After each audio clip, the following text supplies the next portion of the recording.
Hi, welcome to the Awujo experiment holding class with Slim da Wit. I am Yvette Gibbs. And I'm Slim da Wit, and it's an honor to be a part of this here experiment. Yes. And thank you so much, Slim, for being a part. And can I do this, Slim? Can I wish you a happy belated birthday? Absolutely, thank you. Happy belated. Appreciate Happy belated. appreciate it dearly. Happy Black History Month to all of my people. So Black History Month is feeling really special this year for a lot of reasons. And there have been times that I've wanted to do like a daily thing, this, that, and the other, but I feel like right now, 2025, we need to recognize that we are Black history. Mm. And we need to pay homage to the ones that came before us and ourselves, because we are a people of perseverance, endurance, mental toughness, and grit. And those last two terms are big in the talent management space, so take note. And I want to allow this episode for the start of Black History Month for Awujo to be about celebrating you. Mm. You as a musical artist, as an old soul, and as someone that's really looking to inject some soul back into the hip hop that is today, the modern hip hop of today. You're looking to inject some soul into modern hip hop. Appreciate it. I appreciate it. I truly do. So today, our topic / essential question, which I'm still working to understand how that's going to take form for more episodes, but I wanted to talk about your latest single. And I don't even like calling it latest because I've been playing it like since it dropped. So I'm very familiar with it. Not as fresh anymore. Yeah, it's not, but it's okay. It's okay because that song, How You Gonna Win, it hit me at a time when I was realizing that I worked through a lot, realizing that I had a little bit more to work through. And also realizing that though the work was hard, it was very necessary. And I appreciate having that content to help me get to that point where I'm like, you know what, I'm ready to win. And I've done my damnedest to get right within. And I want to say that's what we're here to talk about. And I want to ask you, my question to you is, what inspired you to write that song? So my partner in this, I call him. I kind of call him my partner because the amount of the following I have on TikTok, I can attribute to him. He'll send me a trend or he'll send me this. I'm like, hey, do this, do that, do this, and this is another one of those do this things. He told me to find some instrumentals on YouTube and write to a minute of it, and we'll film some visuals for it. So this was maybe 2021, and I heard this instrumental, and I was still doing some healing at the time. This is my second year teaching, maybe third. But as I'm looking at my peers and coworkers, as I'm looking at the students, and as I'm still healing myself, and part of my healing process was working on that campus somewhere I went to high school, and we didn't have any male figures of color on that campus. So being who I needed, also reliving the experiences that I did without that mentorship and guidance, it was a whole thing. Okay. And while in that, and while looking at the people around me who I could, the more you heal, the more everything else just gets so much clearer, and you can see who's not doing the work. It's just blatant in your face.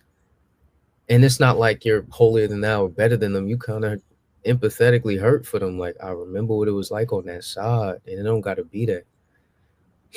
So it started off, we spend a lot of time looking through the blinds because I had some peers who do nothing but talk about other people when they're together.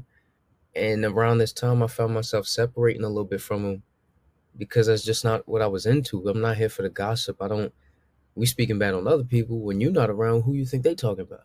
Yeah, So yeah, I just ain't want to really be around that. And I grew up in a household where folks love watching reality television, and I'm hearing that gossip about them and their friends and y'all. Whatever you may have it. So the opening line was, "We spend a lot of time looking through the blinds, going out our minds, looking for a sign, saying I'ma be just fine. I grind. Here we go, survive. We're going through cyclical motions, just doing, and not really pausing." yeah. Up there while I was teaching, I've got this friend Yankee. We work out together, and we also just have a lot of kingdom-minded conversations. And a lot of what we talked about was power in the pause. Just Can I ask for a pause? absolutely. Kingdom minded conversation. Yep. All So, right, I just need to be clear on that because I yep. like that. That's powerful. Go ahead. And even my friends who are also Christian, we call it kingdom minded because when you toss the word Christian on there, it gets the wrong connotation. That's not, you say Christian, it gets religious. It goes down this weird Mm, path that we're not talking about over there. We're not talking about those self righteous folks. We're not talking about them folks over at MAGA. We're not talking about. It's not the same kind of conversations. And there are yeah, people in other religions, like my friend Yankee, who's a practicing Jew. We have, so you can call them God minded, kingdom minded, God conscious. There's mm, some people who don't practice religion at all that would know exactly everything I'm talking about. You have a kingdom minded conversation, they know all these principles of the kingdom, yeah, manifestation, stuff like that. That's, they may talk about the universe, but in my mind, I'm translating for the sake of the conversation. I'm not going to sit here and go back and forth with you when I understand exactly what you're saying. right, right, right. Like you don't need to contribute the wisdom to a particular religion. It's yeah, it's It just connects. Like, you yeah, get it. You get what I'm talking about. Things of the spirit, things of the, manifestation is just, or downloading. Some people talk about downloading the message. When I'm writing my music, I'm listening to the spirit. God's talking to me. yeah, Or as some people might put it, downloading. yeah. Right, right. So a lot I, of those, I'm sorry. Go ahead. no, I'm sorry, you were saying? No, I really love how you just explain that, um, because I feel as though us being a soulful people, we use language that is meant to emote, and we lean Mm-hmm. on spiritual language, but there are modern day equivalents for that. Mm-hmm. So it's the same message, it's just worded differently. Exactly. Um, yeah. So yeah, the downloading. How different is that? From someone saying, "Where'd you get that thought?" Exactly. Where'd you get that thought? Didn't just pop up in your head. There's something there. Their inspiration came from somewhere. The thought came from somewhere. Exactly. So I like referring to it as downloading a message. I really like that. Mm-hmm. So anything else you want to say about that before I dive in? Uh, about the downloading of the message, or about what made me want to write the song? Because What I made feel you like, wanna write it? What made okay. you Um, well, yeah, around this time we're having these kingdom-minded, God conscious conversations, and the power in the pause, and that's why I was in this space. It just, again, it might have been a download. That's what I was hearing at the time. Whatever is on my heart, whatever I hear, I'm listening to this beat, and that's what I wrote down. I'm reading over all the lyrics, and I don't know, it just flowed out of me that how you gonna win when you ain't right within, and I was like, that's a word to low hill. Yeah, And I'm like, what's the next phrase gonna be? I want to make a chorus out of this thing that she repeated, this motif, this anaphora she used in the song. And how you gonna live if you don't try to forgive? I was going through this, there was a relationship on campus. We were friends, and we could not grow in our friendship because of pride, because he didn't want to forgive me or take accountability. And how you gonna live if you don't try to forgive? One saying me and my friend Yankee would have is resentment is like drinking poison and hoping the other person gonna hurt. How you gonna live if you don't try to forgive? Do you? We've talked about this, I We think, but have. I'm Yep. Jewish by faith, Uh-huh. and my rabbi gave me a similar message. And his was how he said it was taking holding on to resentment for someone else is like taking a cyanide pill and waiting for them to die. Waiting for And somebody else to. yeah, and once you learn that and sit with that and realize how true it is, that's the reason for hypertension, you know, It or manifests so many ways. yeah, yeah, like it manifests, as Mm. Gabor Mate says, the body holds the score. Mm. So we're at a point now where scientifically we're connecting the dots on all of those things. Mm-hmm. We really are. We And really are. then those last two lines of the chorus, and pay attention to the energies and light you emit, because some people gonna remember and mirror how you made them feel. That's just, I expanded the phrase, hurt people hurt people. Yeah. You expanded it, but nah, you went deeper. So you expanded on that. And I don't mean nah, like I'm not trying to tell you your Yeah. art, but I'm Uh-huh. letting you know how I heard it. So yes, hurt people. But in addition to that, with the some people are going to remember and mirror how you make them feel. That could be a positive or a negative. Yeah. Yep. So, and really this week for Black History Month was knowledge of self. So Mm. sitting with your feelings and understanding how you are and addressing your darkness Mm-hmm. because you could be mirroring that, you know, Mm-hmm. you could be mirroring that. So, ooh, You're gonna go around and, because I done had somebody say something nice about maybe my shoes or my fit, and I wasn't sure. hmm And they, everyone else could have looked at me and be like, "Oh, they know they got it on." This person themselves had to go, "Yo, that's fire. You put that together." "Oh, I did. I wasn't sure for real. Like, all right, I appreciate it.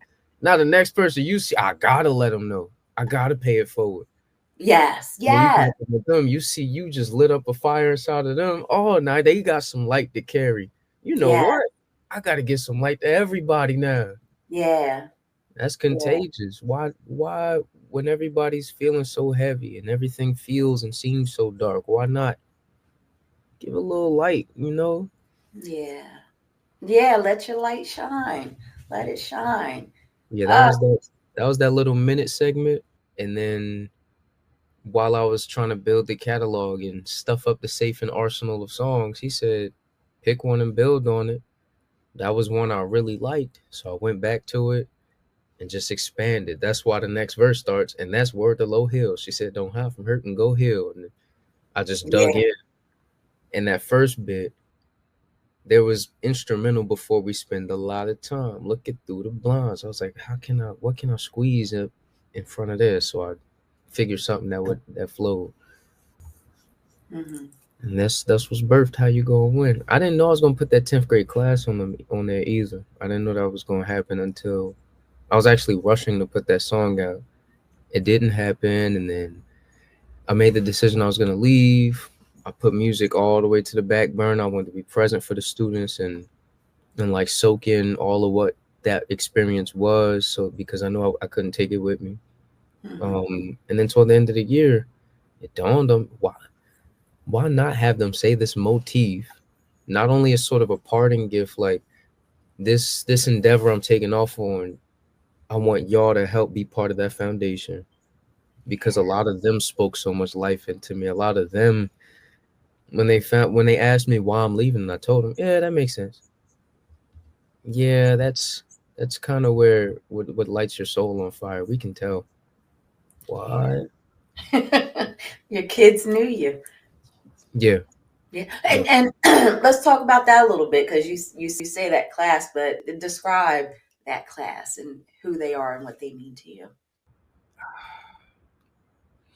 I've got a lot of love for a lot of my students, especially the ones that passed through in that high school. But this specific class, I got to be their dean, and I got to know them the year before as it's a class called SAS, Skills and Academic Support. I've told you about it. It's essentially like a tutoring class, tutoring block, and we help walk them through. And it's not just those classes we help them with. Sometimes we have our own programming, so like 40 minutes of instruction where we talk about discipline, building healthy habits, motivation, how you're not always going to be motivated, or how to motivate yourself. We might show a TEDx talk and expand on that, stuff like that. Mm-hmm. Mm-hmm. Stuff I was learning myself, I would share with them like the next week, you know? Different skills, emotional skills, like, you know, stuff we think could be useful to the student Yeah. body. But I got to know their class through that block. I had 3 blocks of them. And then that next year, I had all of them. And this class especially, were the most impacted around that time. They missed out on middle school in person.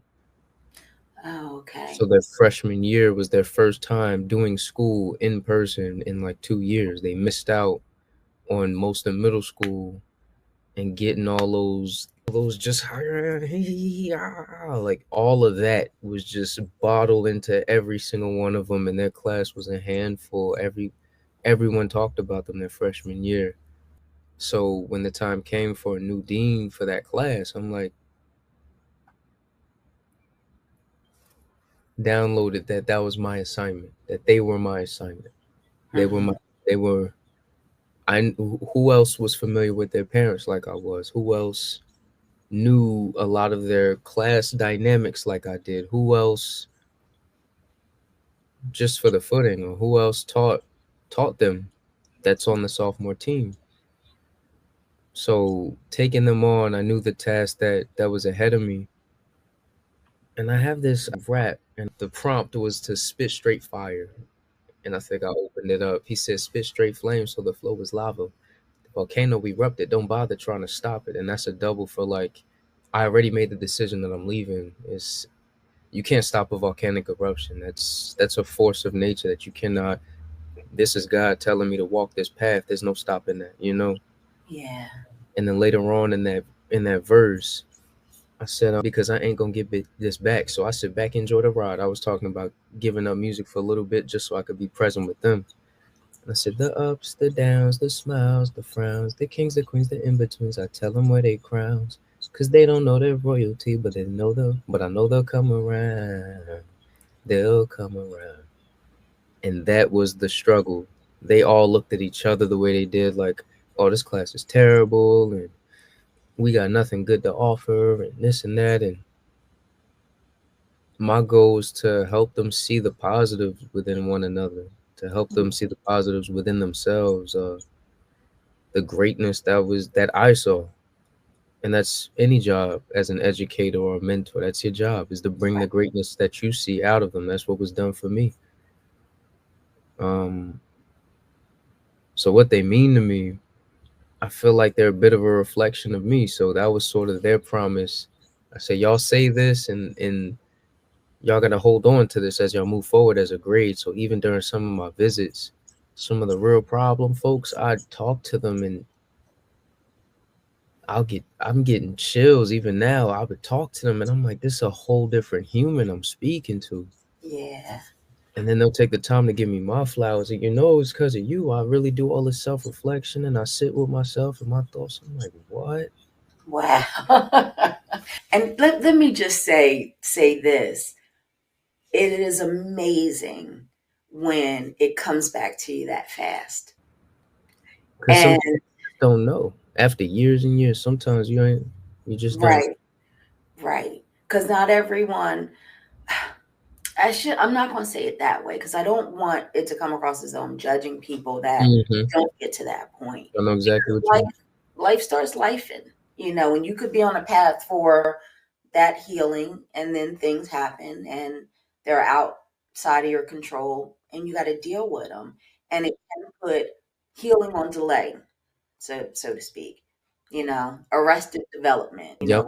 We've talked about that being one of my favorite groups. Yeah. Just the name of that term, or just that term. So Mhm. there are a lot of things that can arrest someone's development. So when I'm connecting with the younger folks, and I get it back that fast, like it really touches me because I'm like, you got it, and I hope that they hold on to it. Hold on to it. Don't stray away even when things get hard. Stay Yeah, right there. stay You are right. golden. That's all I Yeah, could tell you. You are golden. So yeah, man, you even glowing different. Like yeah, a light on you. Like you can't. It's not a hue or vibe. It's luminosity. You can see it. yeah, yeah. See, when you see that light in people, I just let me. Here's what's coming from me, Mm-hmm. because I've seen I when I see that light in people, I want them to hold on to it, and I want it to keep glowing, and shining Mm-hmm. as bright as possible. But I come across people that see that light and they want to dim it, and I get real protective when I see that happen with the younger generation. Mm-hmm. I didn't realize it when I first started. I don't want to say. I'm gonna say it. I felt as though there was like a hypervigilance that kicked in for me, Mm-hmm. because I'm like, I don't want anybody disrupting that peace and freedom Mm-hmm. that that baby has, because they need to hold on to that forever. To build on And that. Yeah. Yeah. yeah, and one of the reasons I started my business was because I'm like, we need to learn how to navigate life with that light on. Mm-hmm.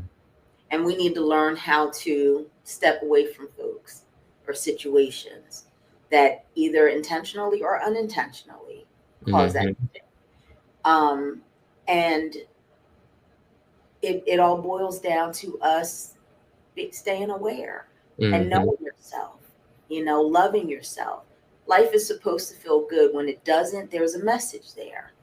There's a message there. Um, and if the younger generation is encouraged or discouraged, in terms of having that light shine, if someone gets in their head that they're not supposed to be great, Mm-hmm. that's not a good thing for them. It's not a Mm-hmm. good thing for their life. And they I feel as though they become more susceptible to needing that external validation, and then that puts them on a path to not having knowledge of self. Mm-hmm. And I try hard. Well, I did try hard. Now I'm at the point in my life where I'm recognizing life really isn't supposed to be about a struggle. It's not. I feel as though as a people, we've been conditioned to that. As a community, as a global community, we accept that. But it's not supposed to be about the struggle. It's supposed to be about the dance. It's supposed to be about connecting energies. It's supposed to be about, mirroring back, or seeing in others the things you want to see in yourself, and vice versa. And You that know? is the journey. We keep making the journey synonymous with struggle when really it's the dance. I like that. Yes. Oh, I love how you said that. Ooh, say it again. Mhm. We always make it synonymous that the journey is supposed to be about the struggle when really it's about the dance. It's about the dance. It's about the flow. It's simple. It's not easy, but it's simple. And we Yeah. make it more complicated than it needs to be because we make it about the struggle. Yeah. Yeah. Mm. And so with that, I'm gonna hop over to you call her Low Hill. I refer to her as L Boogie. Um, because whenever so I have really spent a lot of time with her music, and that's another reason why your song, when it hit, I was just like, oh my goodness, because um, she experienced some things in the industry, and when she did her MTV Unplugged, I remember how people talked about it. Like, I didn't even listen to all of the music because it was perceived as that was when she had her nervous breakdown. That was the perception. And I loved her so much. I'm like, I don't want to bear witness to that. And I was ticked off that it was even being positioned that way. But when I started to listen to it last year, yeah, early last year, and I started hearing things in her music that still resonate today. And I'm like, we didn't hear her when she was telling us to be true to ourselves. We didn't hear her when she was saying we might all be a little bit crazy and that's okay. Like we didn't hear how she was teaching us. And I've had people refer to her recently as a modern day Gil Scott Heron. That was the first time I Mm. heard that. And a white man told me that, actually. And I'm like, why couldn't we have seen her that way then? Mm-hmm. But to me, it felt like a narrative was promoted. And, we in 2025, we recognize that those things happen. But I never asked myself why. And I feel as though she offers, through her music, a message that, as you put it in your song, makes you go within for the win. Mm-hmm. Yeah. So tell me a little more about what she means to you, because you reference her a lot in conversation and your edutainment, as I call it on TikTok. So One that's a Jersey native. So shout out to the hometown. Um, my dad has a personal connection with the Fugees, so he used to be a dance instructor for this group called YCP, Young Creative Peoples. This is right around the birth of hip hop. I did a few videos on this and how while these parties in the Bronx and surrounding neighborhoods were happening, people would come down to Jersey to learn different dance moves. It was like a people don't know about Jersey's involvement, so maybe that'll be a TEDx talk for me sometime down the line. But Jersey had a huge involvement in the birth of hip hop too, and this was one of those groups. He said the first week it might have been about 20 folk, next week 50, next week 200, next week 5. Like it was just in droves. People were coming, and it wasn't just dance. There were like little workshops for writing, songwriting, singers, rappers, dancing, art, visual art, and that'd be graffiti too. And what you may have it. He did the B group with the dance folks. That's the B boys and etc. And I don't want to elongate the story. He had Wyclef and Praz in his group. At one point they were like, yeah, we gotta dip off. We're trying to do this music thing. We just found this girl out in East Orange. She rap and she sing. You know who that was? yes, only because you told me the story before, and I can't get enough of it. But Oh yes, my gosh. it He was said Miss Lauren. said they haven't heard from or got another connection to Lauren Hill, but that's neither here nor there. My aunt dated one of her uncles. But hadn't seen or heard from them in like a year, and then I knew it. Here it is right on the cover. So that connection also, before we get to content, just her voice, just her flow.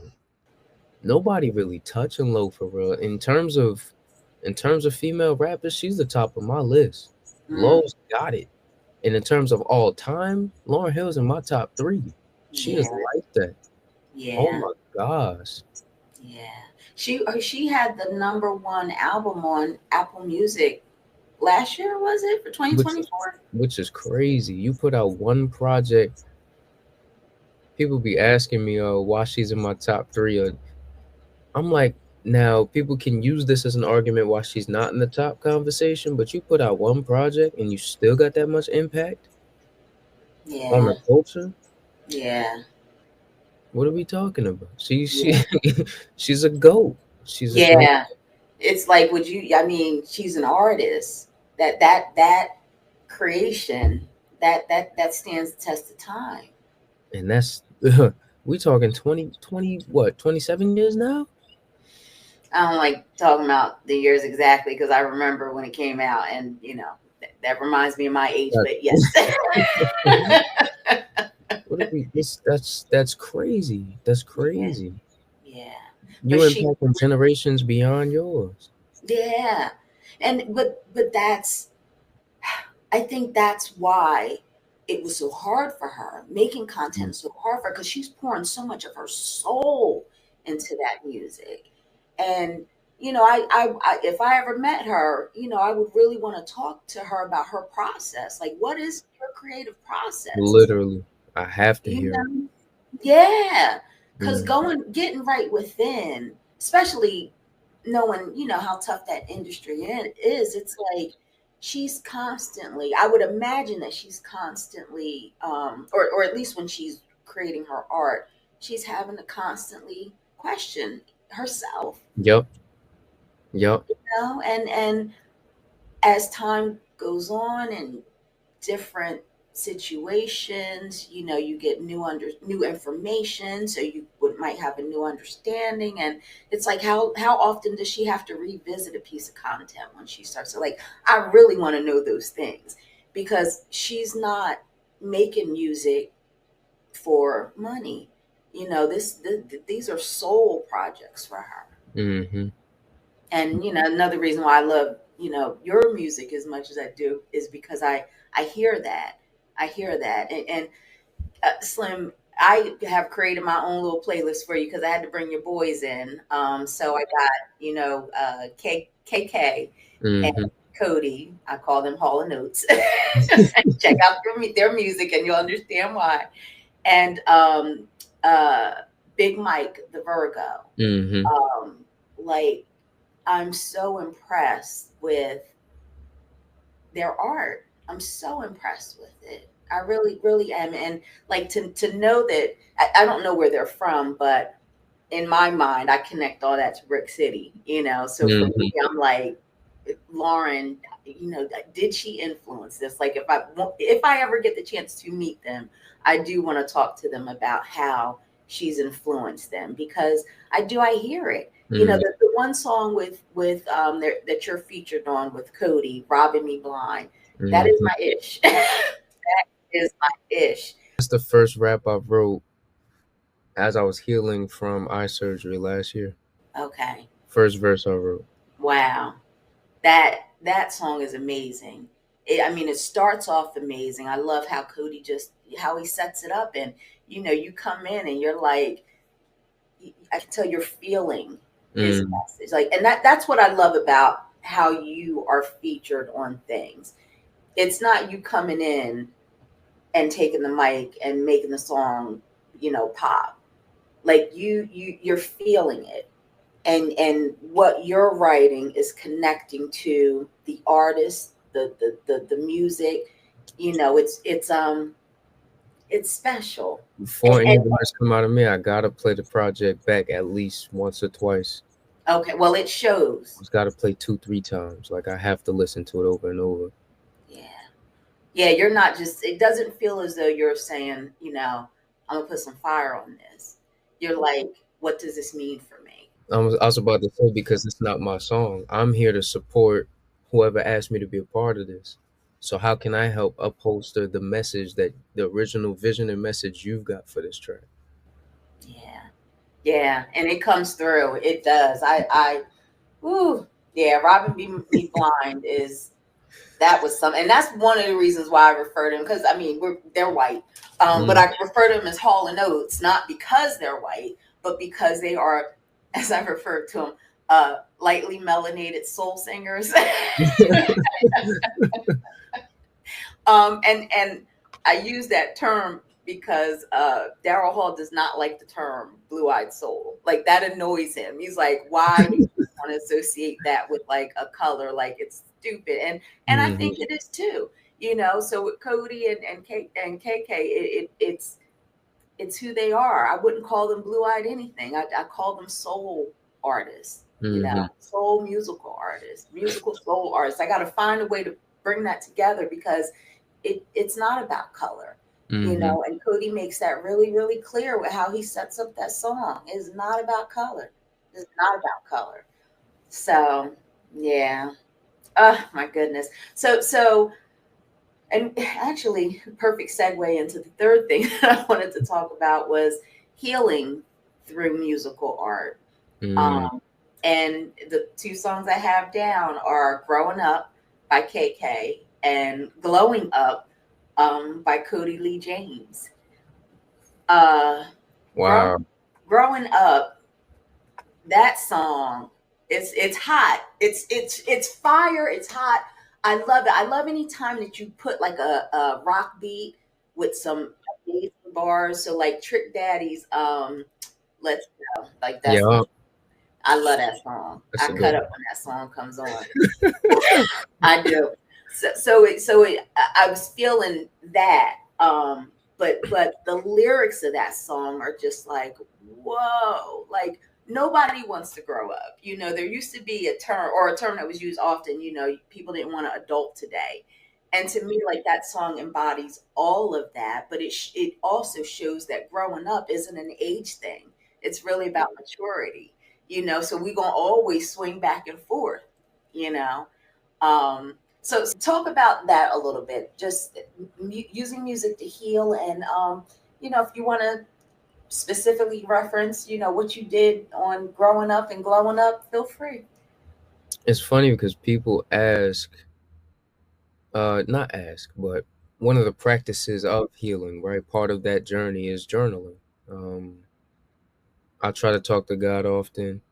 I might not as frequently as I like to think I do, or as maybe others might think I do, whatever. But I like to talk to God, and my journaling is writing these lyrics.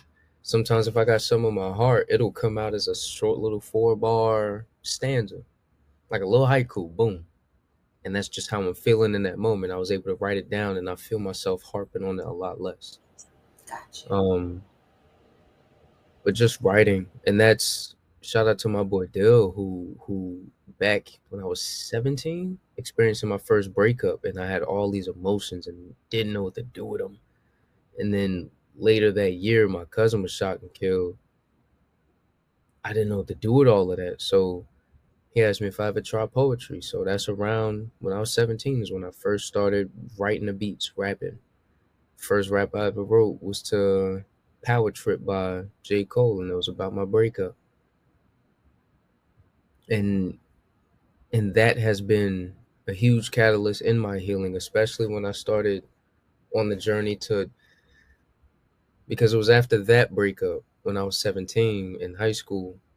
I didn't deal with it in a healthy way. The only healthy thing I was doing was writing, but everything else I was doing was very unhealthy. Then after my college breakup, I chose the healthy route. I tried to stay away from liquor. I stayed away from any drugs. I stopped having sex with women. That sounds kind of crazy when you say it like that. I stopped having sex. I'm about to say I said, I didn't question it, honey, but okay, but, okay, but now that you've corrected it, I get yeah. it. Yeah.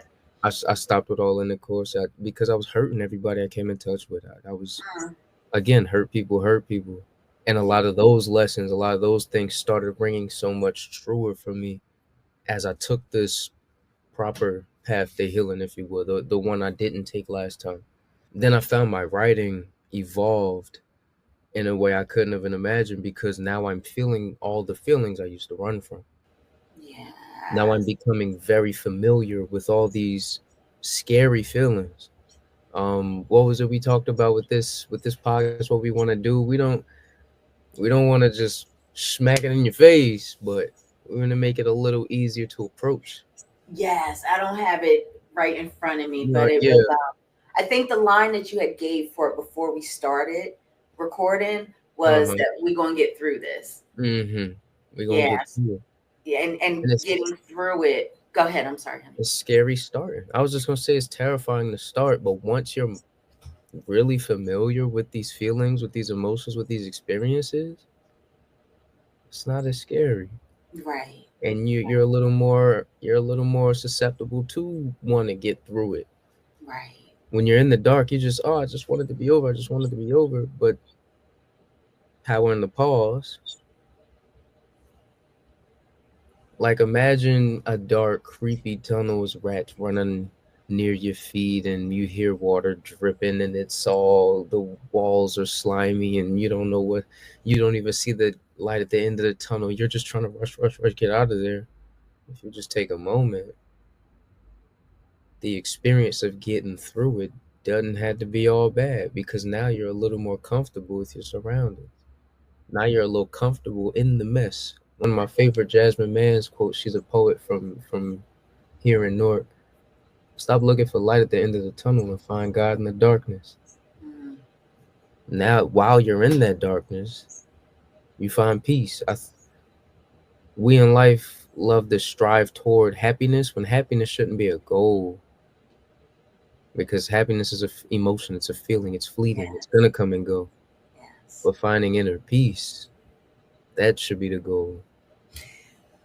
And when you're what were we just saying? When the process is less about the struggle and more about the dance, and you Mm, find peace, inner peace, while doing that dance, aced it. You're crushing it. If that's where you're at, you're crushing it. You're doing life right. yeah. And that's So, what growth is. that's what growth is. That's what growth is, and that's what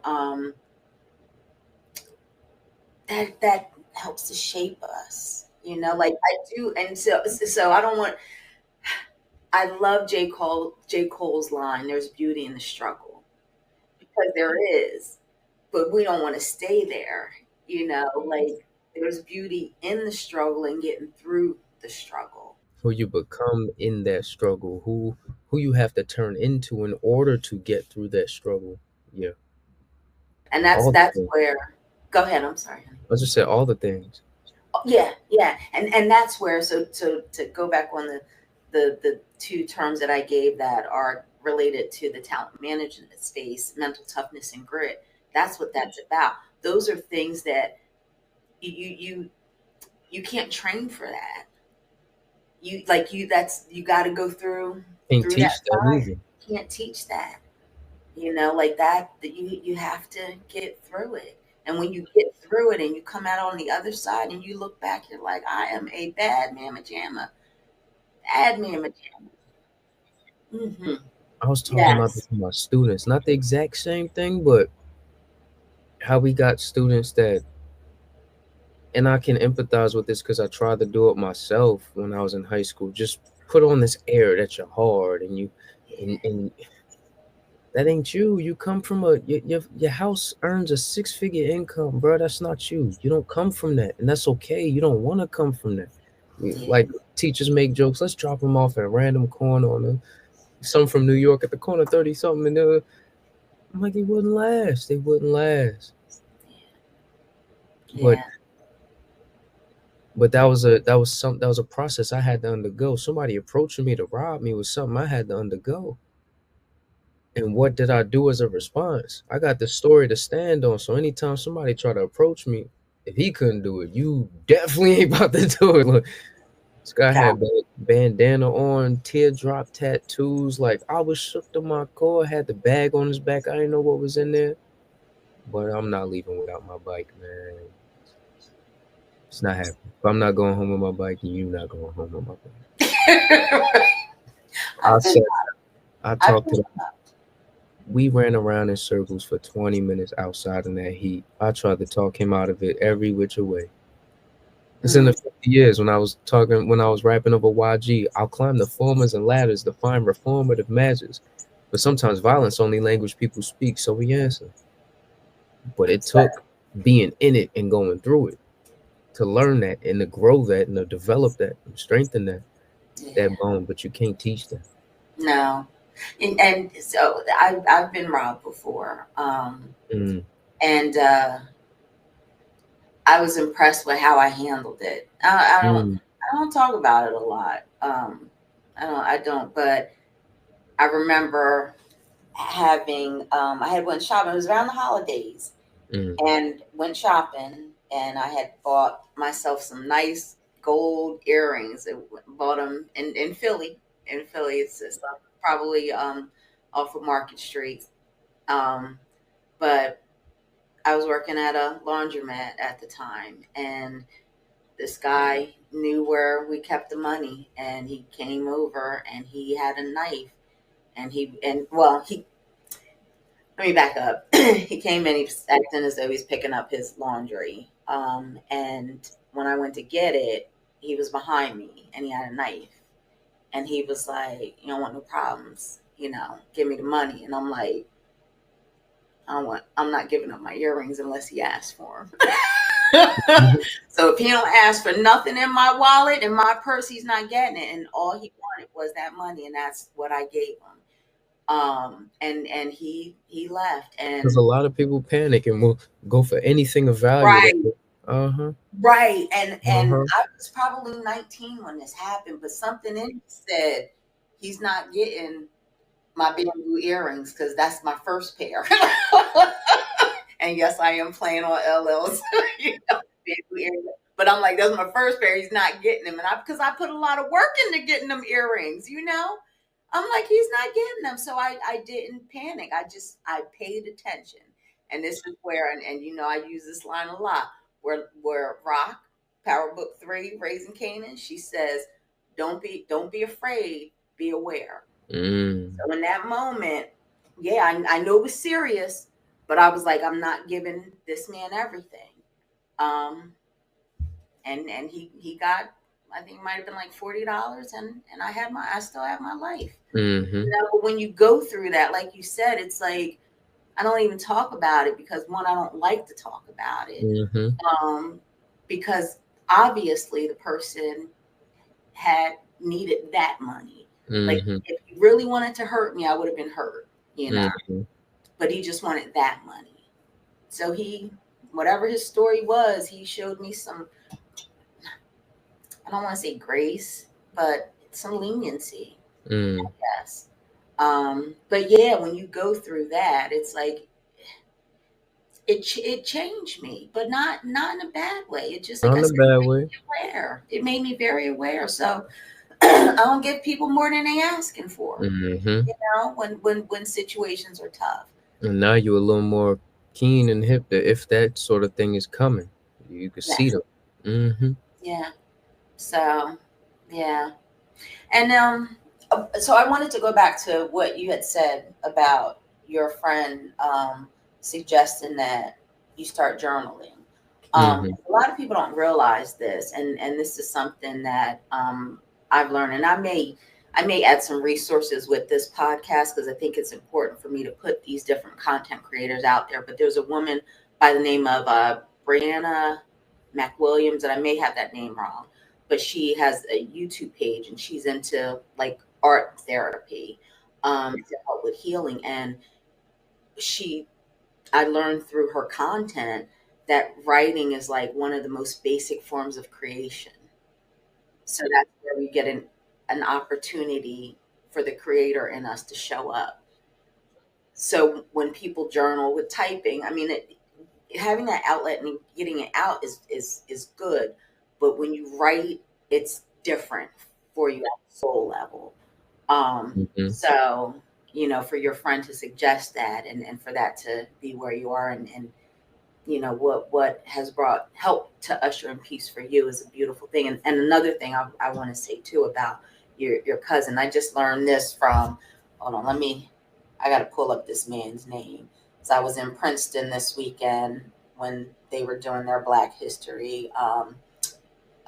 They did a Black History event on Sunday, and a gentleman was there by the name of Dr. Reverend Gregory S. Smith. He has a book about Black Princeton. I call it Black Princeton, called Reflections from a Vibrant Past. But he had spoke about someone that had passed in his family, and I can't remember who, but he had said, he went through his period of lamenting and whatnot, and then he realized that grief is love with nowhere to go. Nowhere to go. And I've been sitting on that since Sunday. Mm-hmm. And it's, yeah, it yeah, grief with nowhere, love, grief is love with nowhere to go. So Mm-hmm. just understanding it that way for myself, grief isn't a bad word now. You know, grief is love, and I now have a place where I can put that love, into my business, into my my partnerships, Hmm. like that love is helping me to keep my light shining bright, That's what I'm you know. saying. Fuse them into it. Know that they are now a part of you in that. Yeah, yeah, yeah. Uh, so yeah, so just with that conversation, we have discussed what is at the heart of both growing up and glowing up. Mm. Um, Anything else you want to say about that, Slug? Growing up, he told me he was going through something, and that was the sort of reason why him and his girl at that time had split up.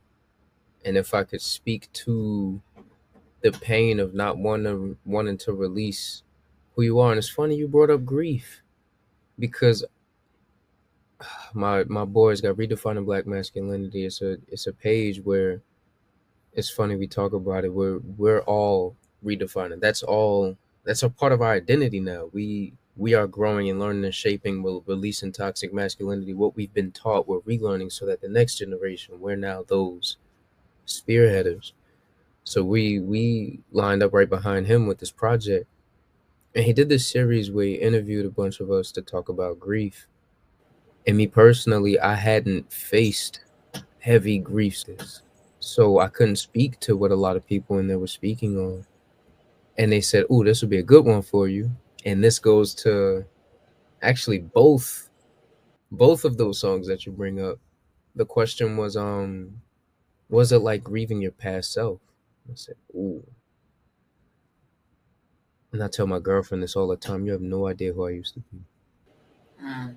I grew out of who I was in order to be who I needed to be when I met you. And I still had a lot of bumps to smooth out and I still had a lot to grow out of by the time you met me, but you have no clue the harm I was inflicting on the people around me just carelessly walking through life.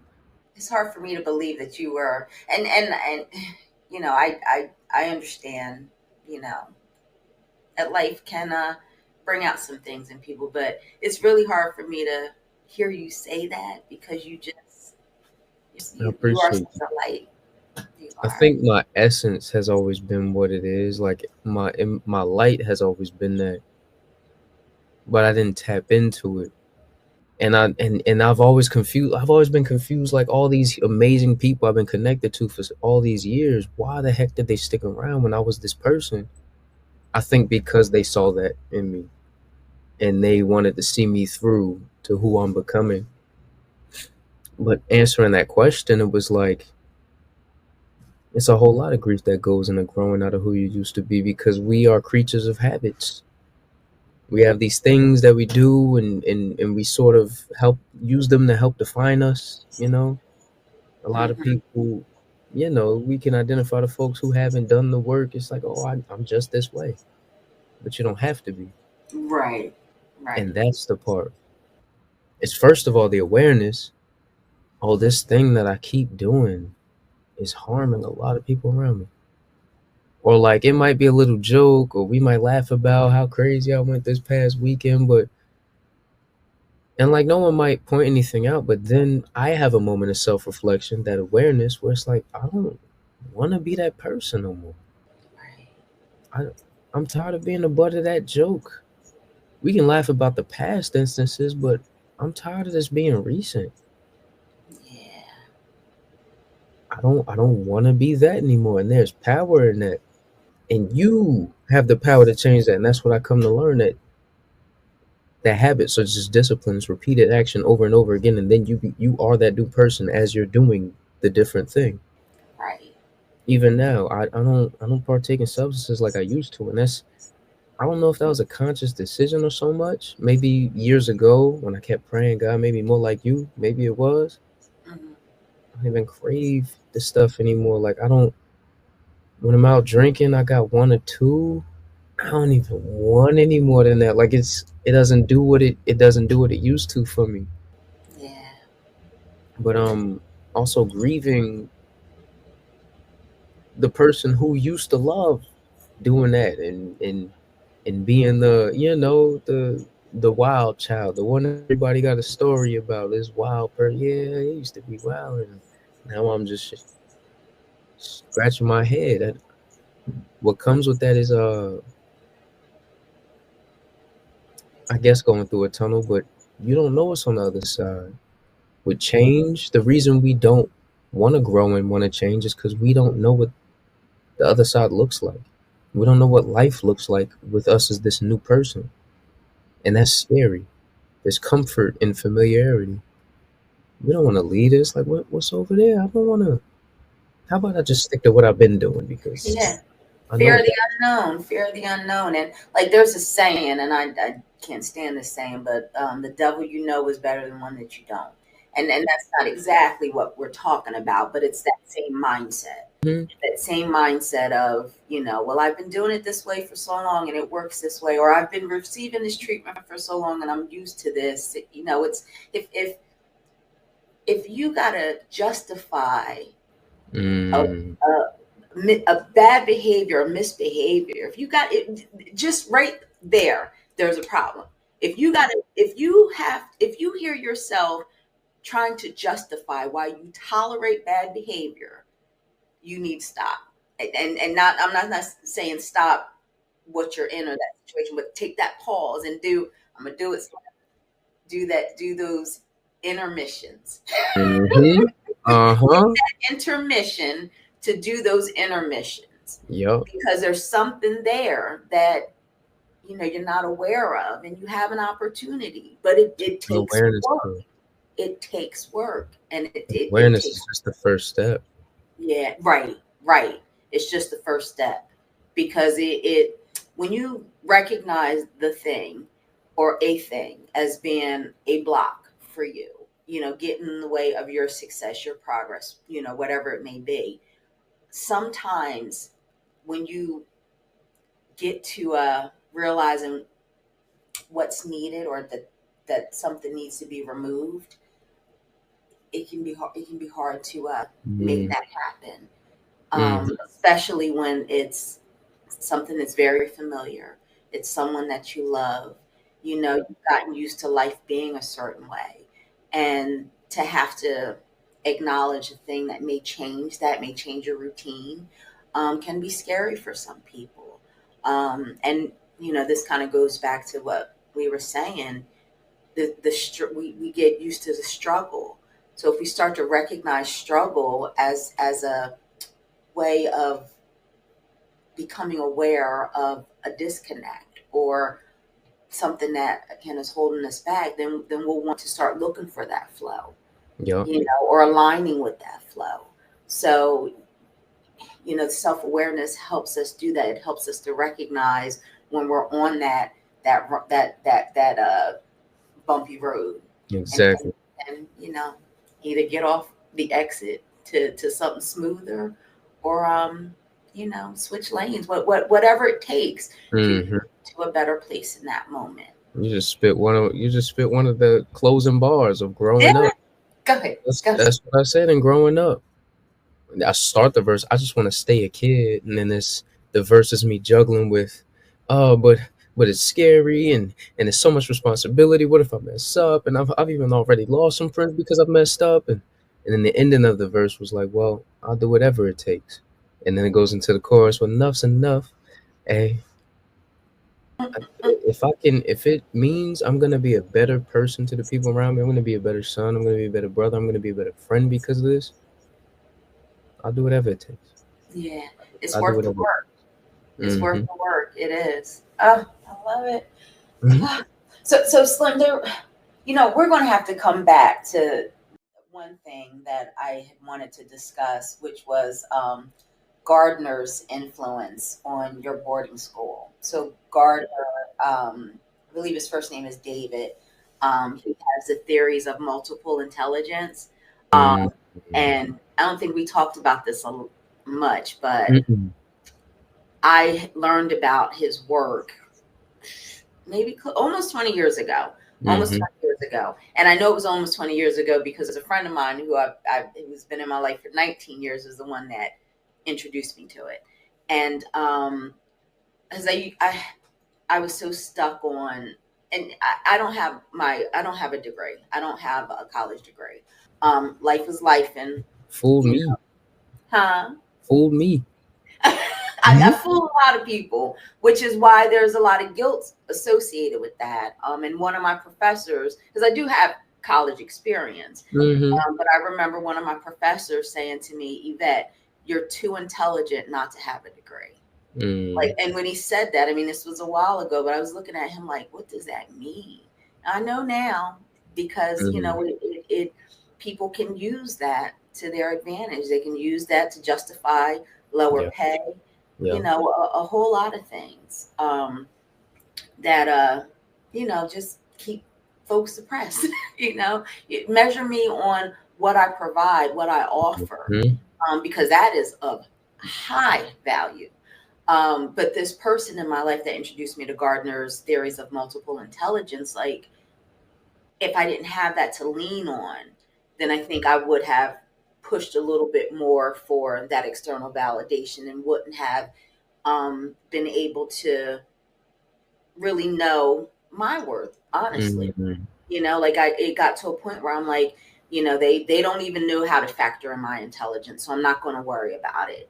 It still got reflected in the work that I did, but I Mm-hmm. just gave up trying to get people to see me as an intelligent person without a degree. Because the truth of the matter is, if they didn't want to see me that way, then they just didn't want to see me that way. Mm-hmm.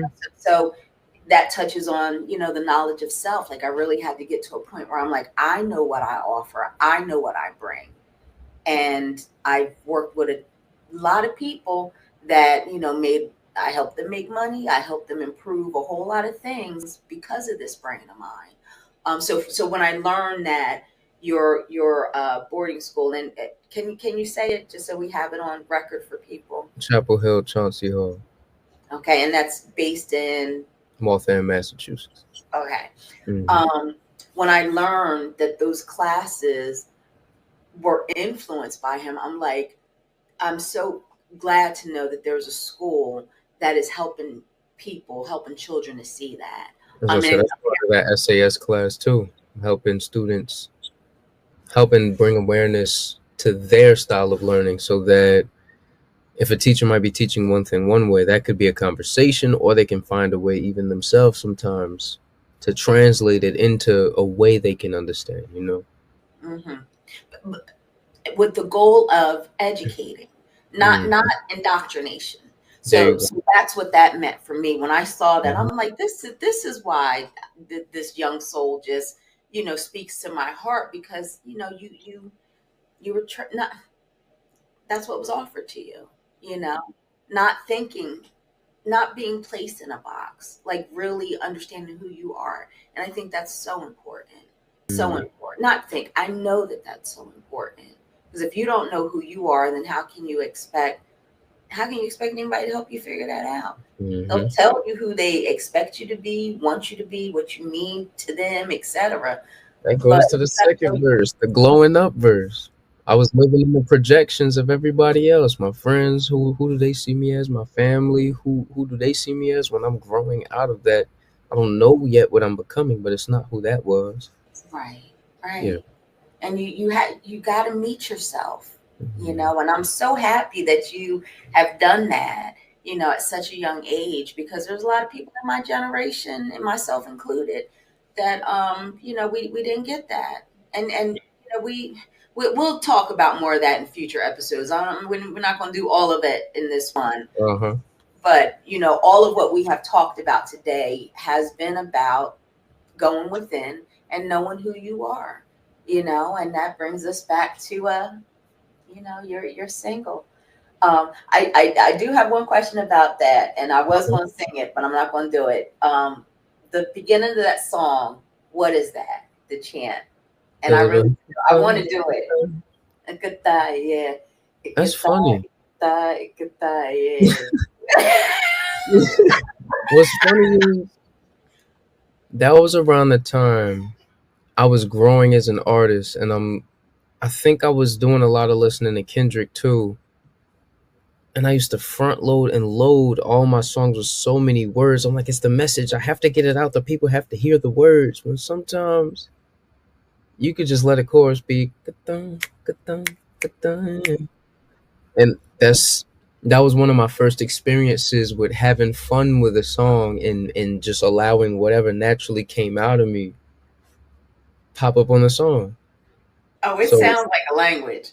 I was like, I gotta know what tribe this is. Like, I want to know if I got the DNA associated with that tribe because that listen, it just and then I mess can't. around, it might be. It just would. It naturally just sort of flowed out. Just, it's sort of the melody before words form to it. Like, Gotcha. because with my writing process, I might hear a melody before I hear anything else. Sometimes you don't have to have words. It could just be. That's me sort of just catching the vibe. You know who else did that? Michael Jackson. Huh. Yeah, Michael I didn't Jackson think used about to. that. Yeah, he would beatbox and all that. Like he had to find it, and I'm sure it's on some songs. I'm sure it has to be because that was him. Now I gotta And go look for sometimes that. he's in the like, you're right. He catching the vibe. Like, Yeah, gotta feel it before he get into it. yeah. Huh. Look at this. Look at this. We done broke down your art. I ain't even think about that. I Yeah. just felt it, so it just came out, and I was like, I kind of like that. Yeah, let it Oh rock. yeah. That is my song. I told you I had to stop playing it so much. I'm like, my neighbors are about to call somebody and be like, she has this song on repeat and we don't think she's okay. She's not right within. Oh, Uh, well, Slim, I think we should probably start wrapping it up. We've done over an hour now. I did yeah, there was more I wanted to talk about, but Top's Diner. I had been looking for that diner for a very long time. Okay, Jeez. because I wanted that fried okra, and I don't know if I shared this with you, but fried okra was something that my mom would make, Mm-hmm. and my mom was a Southern woman, so there's a certain way that you're supposed to make fried okra, and I just couldn't find anybody that came close to it. But that diner, that it was it. It was like my mom's spirit was back there, moving somebody's hands to make that. But it Uh-huh. it it so reminded me of her that I was like, I got to get it again, and I couldn't find it. And nobody seemed to know what I was talking about when I would ask them. So whenever I just so happened to be up in Brick City and, I mentioned it to you and you told me where it was. And I'm like, I don't think he knows what he's talking about, but I'm just going to tell. And I can tell you this now. But when I got there, I was like, yeah, this definitely ain't it. Like he's wrong, Uh-huh. wrong, wrong. And then and you had said this before we got there, because when you told me about it, you said it. You said, This ain't the tops you knew. yeah, yes. But This ain't that top. even though you said that, I was like, yeah, he don't know what he's talking about. So when I got there, and once you got there, and you were like, I told you, and I'm like, there's no way. And then you said, explain it. Can you explain it? And I said, and I thought about it for a while. And I'm like, I can't, because if I explain it, it's going to sound like this, but I know this isn't it. Do you remember me saying that? Mm-hmm. And when you pulled out the pictures before they did the renovation, I was like, well, I'll be. Now He, describe how you will walk in, get to the bathroom, the long countertop with the yeah. juice by the window. Then it made sense. And I was like, wow, like this is really it. And I mean, you described it perfectly. You did. But in my head, I was like, this doesn't, looks nothing like what I experienced. But on some level, I did feel it, and I'm thinking maybe this is just how I feel because I'm in Brick City, but it had a familiar feel, even though it didn't look anything like I had remembered, Mm-hmm. um, which to me is a sign of somebody that really knew what they were doing, because to Mm-hmm. do that type of expansion and have it look completely different, like it's more upscale now, but it still Mm-hmm. has that feel, and Still it's has the very. feel. I don't know how they did it. It I still don't has the either. feel. Oh, it was Maybe it's the amazing. booths. I don't know. Yeah, I don't know what it is because everything is different, but it still has that feel, that all are welcome feel. You know, all are welcome feel. Maybe it's the wood because all the marble and the white and the mirror reflective, that's super modern. And then that wood ingrained in all of that is like still home though. Yeah. Well, I got to go back there more times to figure it out because I mean, Mm-hmm. I just was so appreciative of Mm-hmm. finding it finally, but finding it with you and you know, kind of helping me to recognize like, yeah, you gonna have there's gonna be some cognitive dissonance because it is not Yep. the same. So thank you for the I warning. remember when they first did it, it was like, bro, what? Yeah. You could see the new face before the parking lot was totally done. They opened back up to the general public for folks to come eat. So the parking lot wasn't even done yet. They've got a back and a front because it used to take forever to find parking there. Right, and that's why I was like I can't explain it, and why I Mm-hmm. was like this can't be it because Mm-hmm. it's never been easy to park here. Like that's not even a thing. Like usually you see people dropping folks off at the door and then they Yep. go, you know. But Or you just sitting in that parking lot and you telling folks, oh, you know what? Go get us a table. I'll wait out here. Like, yeah, like just mhm. getting seated was such an event that I was like, this ain't it. This can't be it. This is too easy. Can't Mhm. be it. But anyway, meeting with you for the first time in person there was very special. Indeed. And finding that diner and all of it. So thank you for getting me there. And they didn't have the okra on the list, but on the menu, but the vibe was worth it. There's And another spot in Newark downtown, and they might have some fried okra. I wouldn't be surprised. I wouldn't be surprised. well, let's add that to the list because I'm gonna be up. I'm gonna be up in Brick City. I gotta come meet Hall and Oates. I gotta come meet Big Mike the Virgo. You know. Oh, Mike is out in Cali. Oh, he is. Cody is up in Mass. I actually don't know where KK is. I think he might be closer Midwest. I don't. All right. Yeah, we're kind of spread out. All of us are kind of spread out.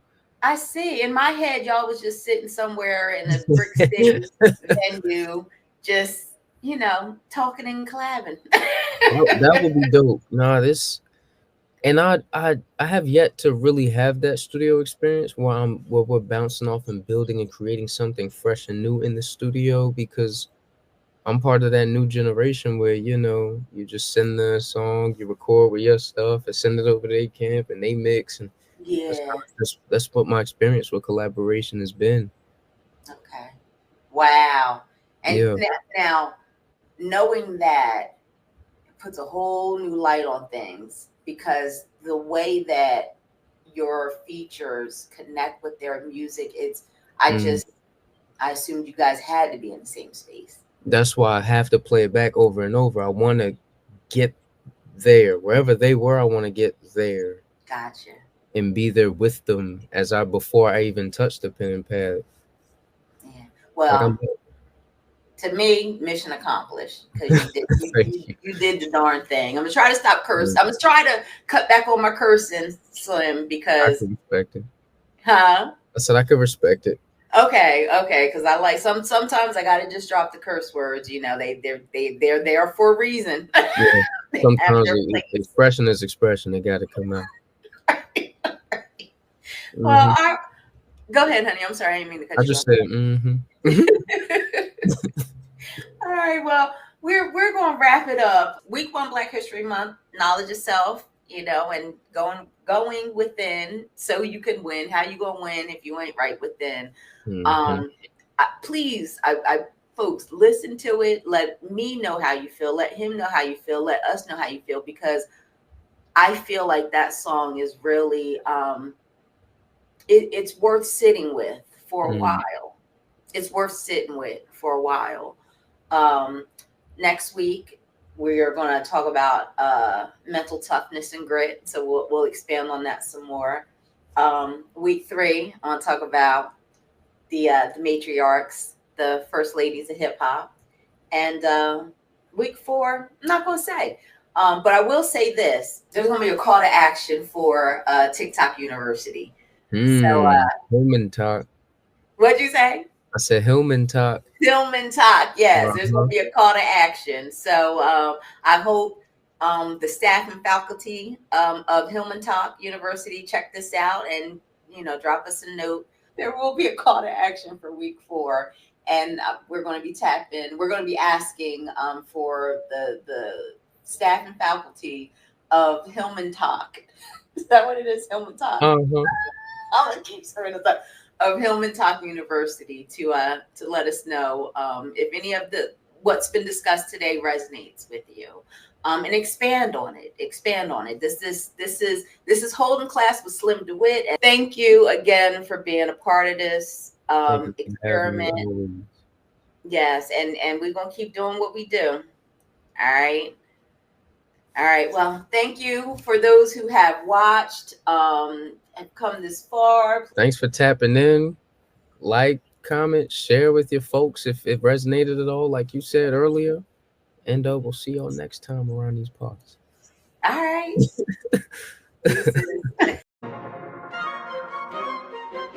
I want it. I need it. I want it. I need it. I want it. I need it. I want it. I need it. I want it. I need it. I want it. I need it. I want it. I need it. I want it. I need it. I want it. I need it.